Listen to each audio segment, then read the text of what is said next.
اور یاد کرو جب ہم نے فرشتوں کو حکم دیا کہ آدم کو سجدہ کرو تو ابلیس کے علاوہ سب نے سجدہ کیا، اس نے انکار کیا اور تکبر کیا اور کافر ہو گیا۔ یعنی اللہ تعالیٰ نے حضرت آدم علیہ السلام کو تمام علوم عطا فرمائے تو انہیں حکم فرمایا کہ حضرت آدم کو سجدہ کرو، کیونکہ اس میں حضرت آدم علیہ السلام کی فضیلت کا ماننا اور اپنے سوال پر معذرت بھی تھی۔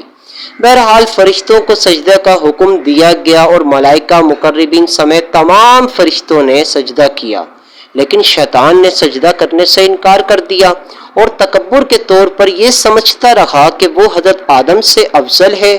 اور میری جیسی عبادات اور فرشتوں کا استاد اور اللہ تعالیٰ کا اتنا محبوب ہوں، اس لیے سجدہ میری شان کے خلاف ہے۔ اپنے اس باطل گمان، حکم الہی سے انکار اور نبی کی تعظیم سے تکبر کی وجہ سے وہ کافر ہو گیا۔ اور سامعین کرام، حضرت آدم اور ابلیس کا واقعہ قرآن پاک کی 7 سورتوں میں بیان کیا گیا ہے۔